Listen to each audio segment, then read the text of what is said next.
Naniniwala ang isang kongresista na ang pagsisiwalat umano ni dating Pangulong Rodrigo Duterte na maamoy blank appropriation sa national budget ay isang taktikong binuo para sa kanyang anak na si Vice President Sara Duterte. Sa kwentuhan, makasama natin si Jason Gusiletar. Para kay La Union 1st District Representative Paulo Ortega, ginagamit lamang ng dating Pangulong Rodrigo Duterte ang issue ng blank appropriations sa 6.352 trillion pesos na pambansang budget upang makinabang ang anak niyang si Vice Presidente Sara Duterte. Ayon kay Ortega, ito ay taktika para maibalik ang 2 billion pesos na pondo ng Office of the Vice President na binawasan para sa 2025.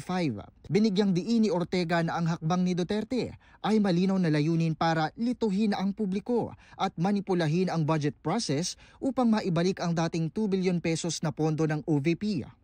Tinawag niya itong disinformation at isang hakbang upang sirain ang kasalukuyang 2025 budget at ibalik ang 2024 spending plan.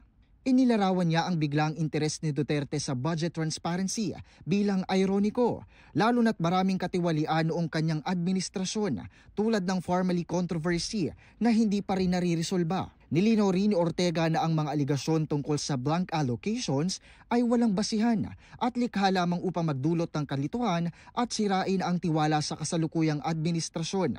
Ipinaliwanag niya na ang 2025 budget ay dumaan sa tamang proseso, maingat na sinuri at walang irregularidad.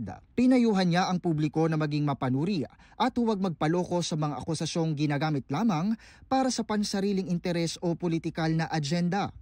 Binigyang diin niya na ang gobyerno ay dapat tapat, may integridad at tunay na naglilingkod para sa kapakanan ng mamamayan. Ako si Jason Gusiletar para sa Kwentong Politiko.